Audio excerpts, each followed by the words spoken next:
I'm sure that this will probably screw up my presentation. My name's Tony, and I'm known as the short guy from Dublin.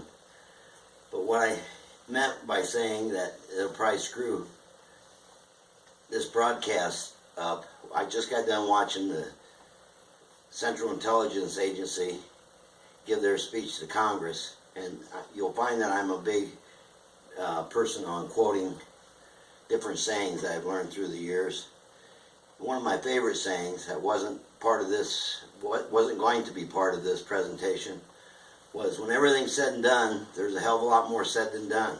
And I promise you, you'll never have a meeting with me when there's more said than done. I'll keep it results oriented and make sure the time you spend with me is a productive time and results oriented. I think before I get started, I think it's important that you know a little bit about my folks before I tell you about me personally. And this is my mom and dad here, and I'm proud to say that I'm the son of Fanny and Shag Zender. Yes, it's Fanny and Shag. They should have been bank robbers instead of Bonnie and Clyde. Just kidding. This is my family here. I've got 10 grandchildren, 4 children. Unfortunately, I lost my daughter, Andrea. And without getting into how much I love and miss my daughter, it would take a whole nother video presentation to explain all the hurt and the pain that comes with that. And I hope, and the only thing I'll say about Andrea is that it would be wrong for me to try to explain. I'd have to do a whole new video presentation on what Andrea meant to me, and the only thing I'll say is that I wouldn't wish this on my worst enemy, to lose a daughter. Tell you a little bit about myself. As I said, I want to explain about my parents first, what influence they had on me. Mom and Dad, they never missed work. Dad literally in 40 years missed 2 months due to a broken back that he had coming home from a job. My mom missed about 5 days work. Dad was one of 16. He had to quit school in the 2nd grade to go home and work on the farm. My mom missed about 5 days work. She worked 40 years as well. Dad worked 40 years, retired, certified welder, $5.45 an hour. And this was in the 80s, so he was highly underpaid. But Mom, when she missed work, it was due to hysterectomy. She was off about 3 days and had a lump removed from her breast. She was only off a couple days each time. And ironically, when Mom had surgery, she had her own hospitalization. That paid the entire doctor and hospital bill. Dad's insurance back then, in those days, it paid on top of that. So as a result, Mom basically handled money affairs. Mom bought our first color TV with one of her surgeries. Another surgery that she bought carpet paneling for her first 2 rooms in our house and paneling throughout the house because the walls were cracking so bad. And the reason this is important, they didn't own the house, they rented the house. And I think that says something about the way they were raised and giving and living up to promises, keeping a place better than what they found it when they took it over. And I want to let you know that when we moved, the house was absolutely spotless. My mom could spot fly poop on a window from about 50 yards away. My dad would always have to clean it off. One of the things that, from a giving standpoint, that Mom and Dad instilled in us, we fed all the hobos in the area in which we lived. Dad worked at a stone quarry, and they would actually mark your house back then that you were someone who they would always give food to. That may be why I want to go on with what I want to do for people in ravaged areas after a hurricane or a tornado. The other thing was that Mom, I was baptized Catholic, confirmed Lutheran. Without getting into those details, my mom, it didn't matter who died. For the last 10 years of her life, if you died, you had potato salad from Grandma Zender. And nobody knew who Grandma Zender was, but she was the one that made potato salad. It didn't matter. Catholic, Protestant, EUB, Lutheran, Muslim, it didn't matter. If you died in Cary and your name was in the paper, having passed away, she would bring potato salad. it was pretty good too. Getting back to me now for a little bit, I think it's important you see where I come from and where I want to go with, because I said I would. But my early years, my first job was literally at 5 years old. I went and got groceries. That was literally about 50 yards away to the grocery store from where we lived.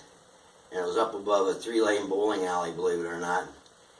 And I would shop for Grandma McDonald. She was no relative of mine. She simply watched me as a good neighbor when my dad was at work until my dad got home at night. Mom always worked second shift, so she wasn't around a lot, but she was a great mother, as I mentioned. Having worked for Grandma McDonald for 4 years, they knew me real well at the grocery store, so I was at age 12 hired there, my first W-2 job. First time I saw that you didn't get to keep all that you earned. It was my first W-2 job, as I mentioned, and it was probably one of the most influencing things of my life, that they were to hire me at 12, and they made it a point to say and let me know that I was the youngest person ever hired. And I took that as an honor, and I tried to live up to that, and they promoted me very fast through the ranks. Became a meat cutter at age 16. Started my own landscaping company when I was 17. I'm sorry, when I was 16 and a half, actually. Didn't have a rake or a shovel, but we did a lot of side jobs, and it was a wonderful experience having to meet payroll, having to borrow equipment, beg, borrow, and steal, we'll say, rake, shovels. I didn't have anything. I was 17, living at home with Mom and Dad. While I was growing up, I do want to mention I broke my left leg 3 times and my collarbone 5. That had a dramatic impact on me, obviously, with my sports career. I only wrestled 1 year in high school and only played football 1 year. Believe it or not, I was the center of our football team. Contrary to popular belief, I was never tall, and I was never a big man. Although I'm embarrassed how heavy I am, I wrestled 118 in college. I did make the golf team at Ohio State. I had to quit Ohio State after 1 year because my dad broke his back, as I mentioned, and had to go back home and help out with finances. Started the landscaping company back up again. Then I had an opportunity to go to work for the Prudential, which was the largest life insurance company in the world. It was a fantastic experience, but I quit college. I transferred from Ohio State to Heidelberg. I quit college to go to work for Prudential because they said I could go as far as any college graduate went, and I believed them. And for the most part, that was somewhat true. At Prudential, I was able to achieve all the awards that Prudential had to offer at the time. I was the youngest member of the $1 Million Roundtable in Prudential's 125-year history. I was the Agent of the Year, Rookie Agent of the Year, Rookie Sales Manager of the Year, Sophomore of the Year, District Manager of the Year, Assistant to the Vice President of the Year. Prudential was a good company. Unfortunately, I started at age 20, and my retirement, it did not benefit me to stay with Prudential any longer, so I left them, retired with Prudential at age 45, went on my own for 10 years, got in the restaurant business. That's another story. One of the things that I was able to do at Prudential was to attend many seminars that wasn't geared so much to selling. It was geared to living and being successful and what that means. A couple things that I came away with: the common denominator of success. Successful people do the things that unsuccessful people don't like to do. I didn't say they like to do them, they just do them. The difference between winning and losing is, I believe, having goals. Whether you say a goal or a dream, it's on how big you think. Obviously, Alex, you're a big thinker. One of the other things I learned there was at one of the seminars, have a dream, have a plan, work hard, and don't quit. I can't say I got that at a seminar. That's what I came up with after having went to many, numerous seminars, over 100 in my lifetime easily. A goal without a plan, or a dream without a plan, is only a wish. And certainly it goes back to what I said starting off, that when everything's said and done, there's a heck of a lot more things said than done. That's basically what I have to offer you. Somebody once said motivation doesn't last. Well, neither does brushing your teeth. That's why they recommend you brush your teeth at least twice a day. In closing, I'd basically just like to mention that I'll give you 9.5 years and work as hard or harder, and I believe harder, than anybody half my age. Hopefully you appreciated what a senior person might bring to your association in watching that little video clip from The Apprentice. Not Trump's Apprentice, De Niro's Apprentice.